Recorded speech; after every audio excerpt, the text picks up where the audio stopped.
Hello everyone, very welcome back और YouTube channel. हम लोग डिस्कस करेंगे बीपीएससी जो हमारा पेपर होने वाला है 3.0। उसमें इंग्लिश लिटरेचर का जो पार्ट है उसमें हम थोड़े मिक्स जो क्वेश्चंस हैं इंग्लिश लिटरेचर से रिलेटेड वो लेके आए हैं। और इसका जो फर्स्ट पार्ट है वो मैंने अपलोड कर दिया है। काफी अच्छा रिस्पांस आया है।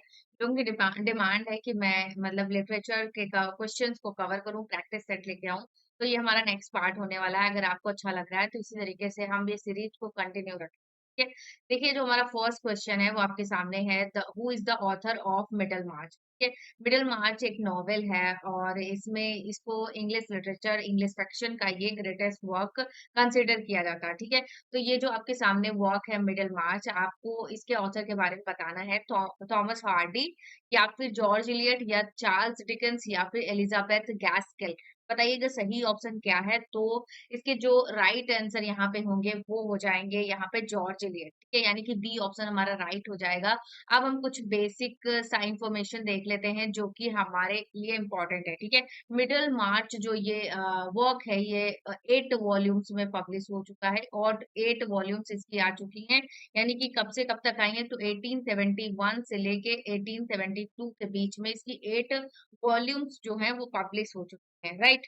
और दूसरी बात मैं ये बताऊं तो इसमें सबसे ज्यादा इम्पोर्टेंट चीज इसकी सेटिंग जो है वो कहाँ पे है। ठीक है। तो ये जो मिडिल मिडिल मिडिल मार्च जो है ना एक फिक्शनल मिडलैंड है जो कि हमारे जो 1829 से लेके 1832 का जो टाइम है इंग्लिश में इंग्लैंड में वहां पे इसकी सेटिंग रखी गई। तो ठीक है। तो मिडिल मार्च एक फिक्शनल प्लेस है, फिक्शनल टाउन है।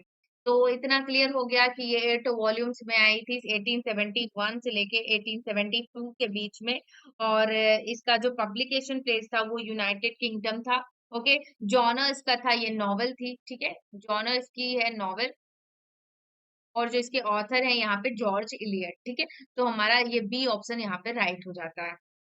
तो नेक्स्ट क्वेश्चन आपके सामने है कि जो बिलवेड है, ठीक है, बिलवेड एक नॉवेल है जो कि एड्रेस करेगी ट्रॉमा ऑफ स्लैवरी। ठीक है।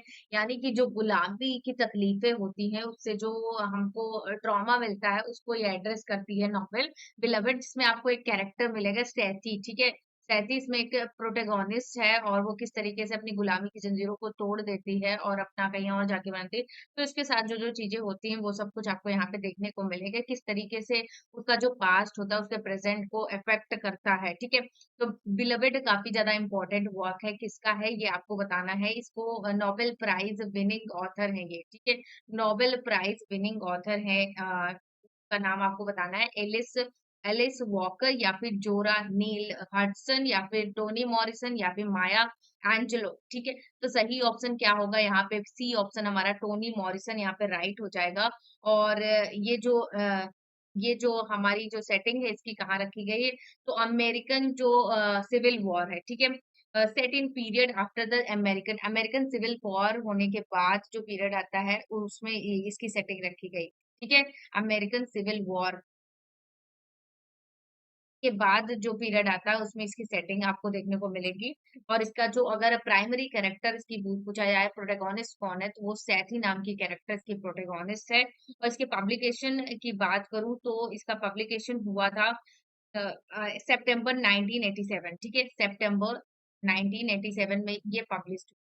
ठीक है। तो इतना क्लियर हो गया। और इसका एक और इम्पोर्टेंट पॉइंट है कि इसी जो इनकी ये जो नॉवेल है इसको मिला था पुलित्जर प्राइज। ठीक है। इसको क्या मिला था तो इसको पुलित्जर प्राइज मिला था कब तो पुलित्जर प्राइज इन 1988।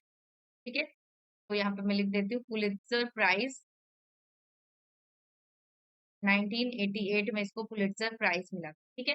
तो ये इतने इंपॉर्टेंट फैक्ट हो गए बिलव्ड से। तो ये काफी ज्यादा इंपॉर्टेंट हमारी नॉवेल है। ओके।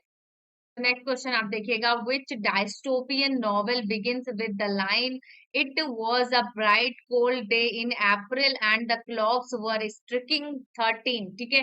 तो यहाँ पे आपको ये लाइन शुरुआत मिलेगी, शुरुआत होगी इस लाइन से, it was a bright cold day in April and the clocks were striking 13। ठीक है। तो बताइएगा ये लाइन आपको किस नॉवेल में मिलेगी।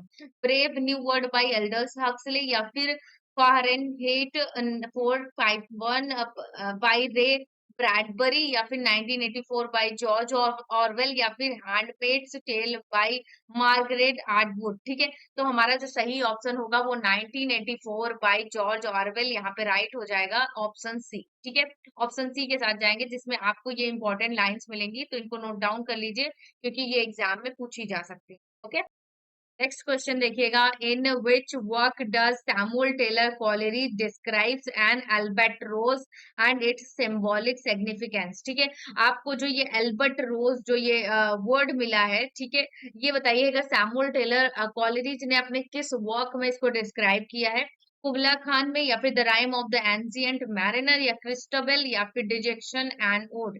ठीक है, the rhyme of the ancient mariner में अल्बर्ट रोज आपको मिलेगा, जिसमें क्या होता है कि जो मैरिनर होता है वो किल कर देता है अल्बर्ट रोज को बिना किसी कारण के। ठीक है, तो उसकी वजह से उसको एक कर्ज लग जाता है और वो जीवन भर उस कर्ज से लड़ता रहता है, उसका उसको भोग करना पड़ता है। ठीक है, यानी कि कर्मा उसका लौट के आता है, उसको कर्ज की वजह से काफी तकलीफें मिलती हैं। तो rhyme of the ancient mariner में आपको अल्बर्ट रोज एक पक्षी है, उसके बारे में आपको देखने को मिलेगा। ठीक है, तो बी ऑप्शन हमारा राइट हो जाता है।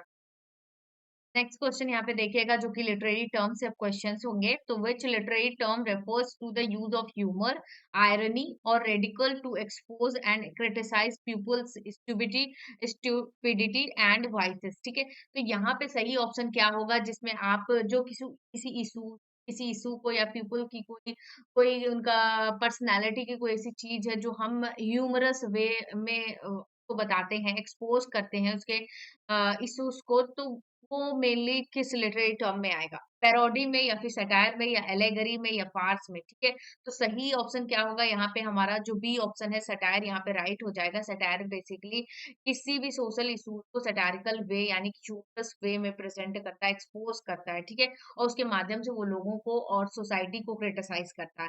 पैरोडी क्या होता है, पैरोडी मेनली क्या होता है कि अदर राइटर जो है, ठीक है, अदर राइटर को इमिटेट करके जो कोई वर्क लिखा जाता है, अदर राइटर्स के वर्क्स को, अदर राइटर्स के वर्क्स से इमिटेट होके जब कोई वर्क लिखा जाता है, यानी कि किसी भी लिखे हुए वर्क की जब नकल करके कोई वर्क लिखा जाता है, उसमें और ज्यादा सोचते नहीं कि जैसे कि हम लोग यूट्यूब बनाते हैं तो उसमें किसी ज्यादा फेमस व्यक्ति का मतलब फोटो लगा देना। ठीक है, जैसे कि आजकल तो ग्रीन स्क्रीन वाला चल गया ना, कि किसी का भी वीडियो लेके हम उसमें जब ग्रीन स्क्रीन कर देते हैं तो उसके कंटेंट की वजह से हमारा चैनल चल जाता है, तो वही चीज है यहाँ पे पैरोडी।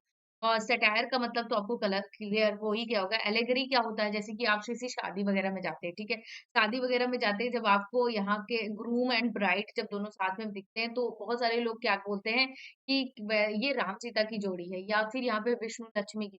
तो ये क्या है ना कि आप किसी व्यक्ति में किसी और व्यक्ति के गुणों को उसमें आरोपित करते हैं। ठीक है, उसमें वैसी चीजें देखते हैं और बताते हैं कि नहीं ये ऐसा है, इसके अंदर ऐसे गुण मुझे देखने को मिल रहा है, तो एलेगरी वो हो गया। ठीक है, पार्थ क्या हो गया, यानी कि जब कोई चीज ऐसी हो कि उसे स्वांग कहना है। ठीक है, पार्स का मतलब थोड़ा डिटेल में देखिए, फार्स जो होता है एक तरीके का क्या होता है, कुछ ऐसा जो कि बहुत इंपॉर्टेंट और सीरियस हो लेकिन वो ऑर्गेनाइज्ड वे में ना हो। ठीक है, यानी कि कोई ढोंग या तमाशा या फिर हम कोई ऐसी बात कहना तो चाहते हैं सीरियस बात, लेकिन उसको ऑर्गेनाइज वे में नहीं कह सकते। ठीक है, ऑर्गेनाइज वे में नहीं कह रहा, फूहड़पन दिखाते हैं, तो वो हमारा फार्स में आ जाएगा। ठीक है, तो हमारा सही ऑप्शन अगर मैं पूछूं यहाँ पे, तो अगर आप सोसाइटी या किसी पीपुल को क्रिटिसाइज करके को एक्सपोज करने की कोशिश करते हैं सटारिकल वे में यानी ह्यूमरस वे में, आयरनी करते हैं उस पे, तो वो हमारा आ जाएगा सटायर में। ठीक है, तो क्लियर, बी ऑप्शन हमारा राइट हो जाएगा।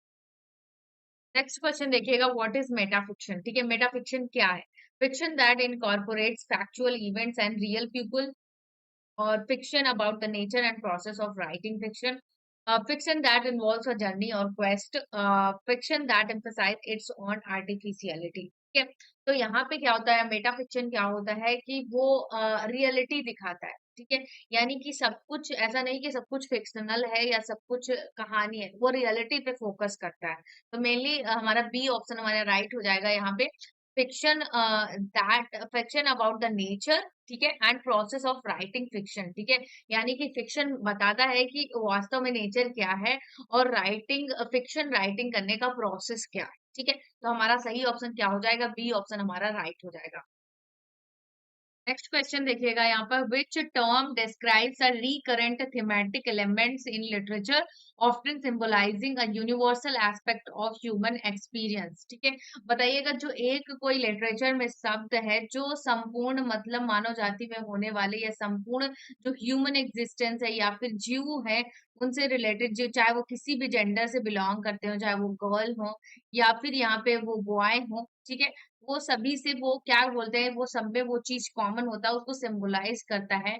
उस टर्म को हम क्या बोलेंगे, मोटिव, थीम या फिर आर्केटाइप या फिर एलिगरी। ठीक है, तो यहाँ पे सही आंसर क्या हो जाएगा, आर्केटाइप। ठीक है, आर्केटाइप मेनली अगर एग्जांपल से देखें तो all people will experience birth and death, movement of rebirth और एन एपिफेनी मूवमेंट। ठीक है, यानी कि हर जो भी जीव जंतु है, चाहे वो किसी भी मतलब कम्युनिटी से बिलोंग करता हो, किसी भी जेंडर से बिलोंग करता हो, उन सबको मतलब जो ये जन्म और मृत्यु का जो चक्र चक्र है उससे गुजरना ही पड़ता है। तो उसी ऐसे टर्म को जो सिंबलाइज करे, यानी कि सबको एक समान दिखाए, यूनिवर्सल एस्पेक्ट को बताए, तो वो हो जाएगा हमारा आर्केटाइप। ठीक है, तो सी ऑप्शन हमारा राइट होता है। नेक्स्ट क्वेश्चन देखिएगा, व्हाट इज इंजाबमेंट। ठीक है, इंजाबमेंट इन पोएट्री, पोएट्री में जो इंजाबमेंट है ये क्या है। ठीक है, the repetition of consonant sound at the beginning of words या फिर the continuation of sentence without a pause beyond the end of a line या फिर the use of vivid and descriptive language, the attribution of human characteristic to non human entities. ठीक है, तो हमारा सही option क्या होगा, यानी कि एक ऐसी पोएट्री होती है जिसमें आपकी कोई एक बात जो है ना वो इस लाइन पे नहीं खत्म होती है, यही बात हमारी जो ये सेकंड लाइन में है वो ऐसे ही कंटिन्यू होती है। ठीक है, अब हो सकता है ये बात यहाँ पे खत्म हो जाए, फिर यहाँ से दूसरी बात स्टार्ट हो जाए, फिर वो यहाँ ना खत्म हो गए, फिर वो दूसरी लाइन में चली जाए। तो वो क्या है ना कि अब एक ऐसे पहले ये होता था रिदमिक स्ट्रक्चर होता था, लेकिन अब रिदमिक स्ट्रक्चर यानी कि राइम स्कीम आपको नहीं मिलेगी, तो ये क्या कहते हैं, विदाउट जो राइमिंग फ्री वर्ड्स में जो चीजें लिखी जाती हैं जिसमें राइमिंग स्कीम का कोई पता नहीं होता, तो वहां पे आपको इंजार्बमेंट का सबसे ज्यादा यूज होते हुए दिखाई देगा, तो हमारा जो बी ऑप्शन है यहाँ पे राइट हो जाता है। ओके, नेक्स्ट क्वेश्चन देखिएगा, व्हाट डज एनाग्नोरिसिस मीनिंग। ठीक है, एनाग्नोरिसिस जो है ना रिफर्स जो इन क्लासिकल ट्रेजेडी में एनाग्नोरिसिस का क्या मतलब है, द प्रोटेगोनिस्ट फैटल फ्लॉ या फिर the protagonist movement of critical discovery या फिर पर्जिंग ऑफ इमोशन या फिर द क्लाइमेक्स ऑफ प्लॉट। ठीक है, तो यहाँ पे जो एनाग्नोरिसिस का मतलब क्या होता है, जो हमारा जो लीडिंग कैरेक्टर है उसको सच का पता चल जाता है, उसकी आइडेंटिटी के बारे में उसको पता चल जाता है। ठीक है, जैसे कि जब उसको पता चलता है कि वहां पे जब हैमलेट जो आपने प्ले पढ़ा होगा तो उसमें हमने देखा होगा कि जो गर्ट्रूड है और जो उसका फादर है, यानी कि जो उसका अंकल है और उस टाइम जो बना हुआ था फादर उसका, तो उन दोनों में क्या है, वो मर्डरर भी है, साथ ही साथ क्या है उसके जो मदर है उसका लवर भी है, तो वो चीज उसको बाद में पता चलती है। तो इस तरीके से अब आपको समझेंगे एनाग्नोरिसिस एंड पेरिप्रेसिया। ठीक है, एनाग्नोरिसिस एंड जो यहाँ पे पेरिपेसिया है। ठीक है, पेरिपेसिया, इन दोनों में थोड़ा सा डिफरेंस है कि आपका जो पेरिपेसिया है इसमें आज जो कैरेक्टर जो इस जिस स्टेट में होगा, ठीक है, यानी कि जिस स्टेट यानी जिस स्थिति में वो होगा उससे वो अपोजिट अपनी स्थिति या स्टेट में चला जाएगा, यानी कि अगर वो बहुत वेल्दी है तो वो हो जाएगा गरीब, या हो सकता है वो बहुत गरीब है तो अचानक से वो बहुत अमीर हो जाए। तो ये ऐसी जब स्थिति देखने को मिलेगी या फिर ऐसी सिचुएशन आपको देखने को मिलेगी तो वहां पर आपको पेरिपेशिया मिलेगा। ठीक है, एनाग्नोरिसिस में क्या होता है, उसको अपनी आइडेंटिटी का पता चलता है, अपनी एग्जिस्टेंस एग्जिस्टेंस का उसका रियलाइजेशन होता है। ठीक है, तो ये हो गया बेसिक सा डिफरेंस, होप सो आपको क्लियर हो गया होगा। नेक्स्ट क्वेश्चन देखिएगा, हु रोट, जो कि बायोग्राफी से सॉरी ये बायोग्राफी से रिलेटेड आपको क्वेश्चंस मिलेंगे। Who wrote the road not taken and is consider one of the most celebrated American poets. ठीक है, तो बताइएगा जो सही ऑप्शन क्या है, द रोड नॉट टेकन, ये एक अमेरिकन पोएट है, तो ये वर्क किसने लिखा, द रोड नॉट टेकन। ठीक है, हमें रॉबर्ट फ्रॉस्ट या फिर वॉल्ट हिटमैन या फिर एजरा पाउंड या फिर विलियम कार्लोस विलियम्स। ठीक है, तो हमारा सही ऑप्शन क्या होगा यहाँ पे, तो यहाँ Walt Whitman, Ezra Pound, Williams Carlos Williams यहाँ पे नहीं है, और हमारा जो सही ऑप्शन होगा ए ऑप्शन हो जाएगा, रॉबर्ट फ्रॉस्ट यहाँ पे राइट हो जाएंगे, अगस्त 1915। ठीक है, अगस्त 1915 में ये वर्क लिखा गया था। और इसकी अगर बात करूं कि इसमें कौन सा मीटर यूज हुआ, तो इरेगुलर, इरेगुलर, आयम्बिक टेट्रामीटर आपको यहाँ पे मिलेगा, ठीक है, आयम्बिक टेट्रामीटर यहाँ पे आपको मिलेगा। क्लियर। और इसमें राइमिंग स्कीम का बात करूं तो ए बी ए बी, ठीक है, ए बी ए बी आपको यहाँ पे मिलेगा, ठीक है। तो ये इतना क्लियर हो गया, Robert Frost the road not taken. Next question देखिएगा, which British author known for his social commentary wrote Bleak House and Hard Times, ठीक है, Bleak House and Hard Times एक कमेंट्री है, इन्होंने सोशल कमेंट्री किया है। तो ये वर्क्स किसके हैं ये पूछा गया, विलियम मेकपीस ठाकरे या फिर जॉर्ज इलियट या फिर यहाँ पे थॉमस हार्डी या चार्ल्स डिकेंस। तो हमारा सही ऑप्शन क्या होगा, तो डी ऑप्शन हमारा राइट हो जाएगा, चार्ल्स डिकेंस यहाँ पे, जिन्होंने ये कमेंट्री वर्क्स लिखे, सोशल कमेंट्री किया है Bleak House and Hard Times के नाम से। ओके, नेक्स्ट क्वेश्चन देखिएगा, who is the author of the Bell Jar, a semi autobiographical novel about a young women's mental illness, ठीक है।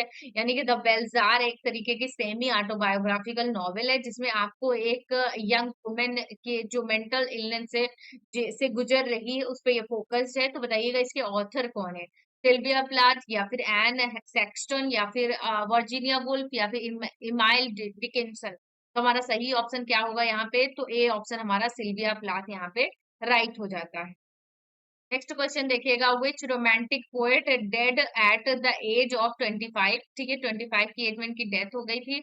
उन्होंने फेमस ओड्स लिखे थे जिनमें से है ode to and ode to a nightingale, ठीक है। तो यानी 1819 के बीच में इनके कुछ ओड्स आए थे, मेनली कलेक्शन आया था इनका, जिसकी वजह से ये काफी ज्यादा पॉपुलर हुए। और बताइएगा इसके ऑथर कौन है, ठीक है, विलियम वर्ड्सवर्थ या फिर सैमुअल टेलर कॉलेरिज या जॉन कीट्स या पर्सी बाइसी शैली, ठीक है। तो जिनका 25 साल में निधन हो गया था, मेनली किस बीमारी से, तो यहाँ पे ऑप्शन सी हमारा राइट हो जाएगा, जॉन कीट्स, जिनका ट्यूबरकुलोसिस से, ठीक है, ट्यूबरकुलोसिस से इनका जो डेथ हो गया था।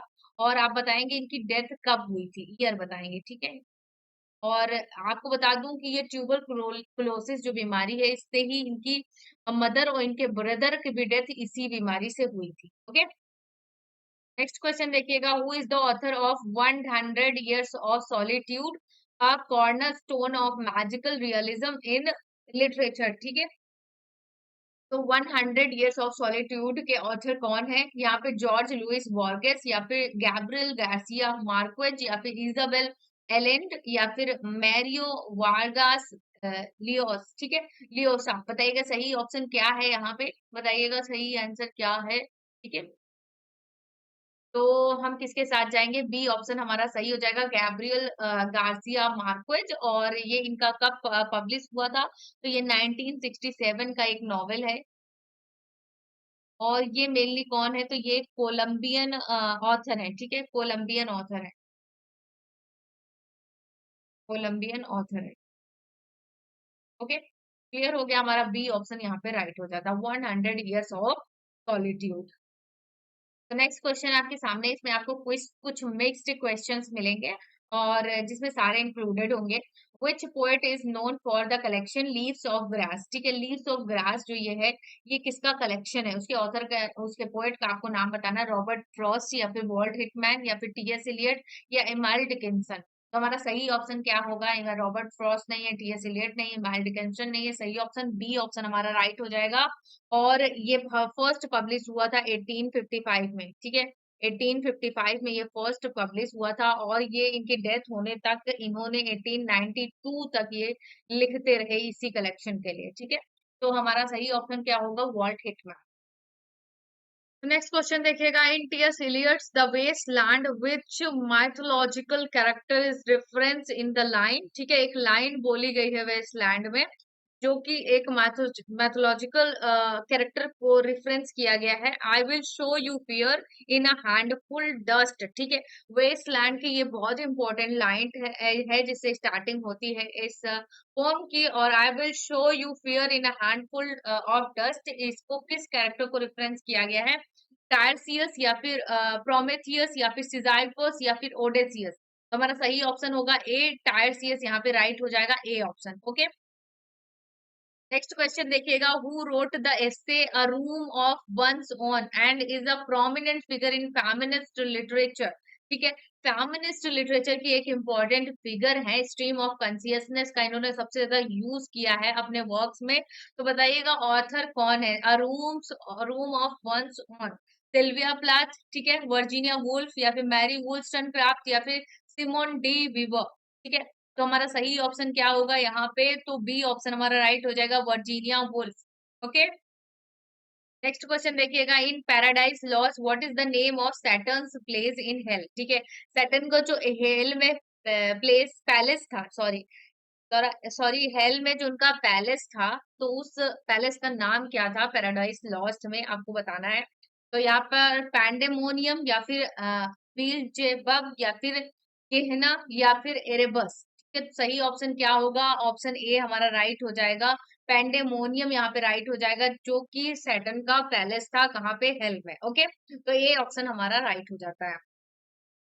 नेक्स्ट क्वेश्चन देखिएगा, which literary device is used extensively in George Orwell's Animal Farm to represent the Russian revolution and its aftermath, ठीक है।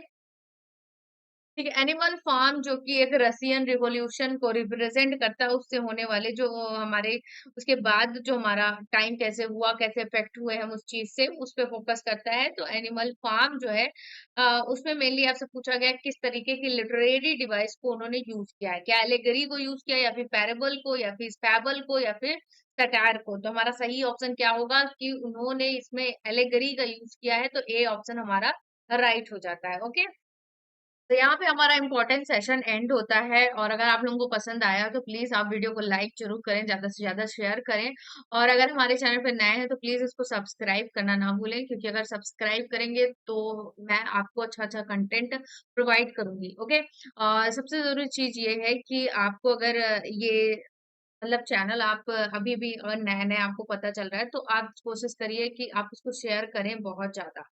एंड अगर आप चाहते हैं कि मैं कंटिन्यू करूं, मैं चाहती हूँ बहुत कुछ पढ़ाना, जैसे कि मैं शेक्सपियर को बहुत अच्छी तरीके से कवर करना चाहती हूँ, उनके जो इम्पोर्टेंट लाइंस उन्होंने बोली हुई हैं अपने प्लेस में, उनकी जो प्लेस की लाइंस बहुत ज्यादा पूछी जाती हैं, तो वो सब कुछ, और लिटरेचर के बहुत सारे फ्रेजेस हैं जो काफी ज्यादा एग्जाम पूछे जाते हैं, पोम से रिलेटेड, तो उनको हम यहाँ पे कवर कर सकते हैं। साथ ही साथ बहुत सारे स्कूल्स ऑफ पोएट्री हैं, और बहुत ऐसी चीजें हैं जिन पे लोग फोकस नहीं करते। तो एज अ एस्पिरेंट मुझे पता है कि कौन कौन सी चीजें इंपॉर्टेंट हो सकती हैं।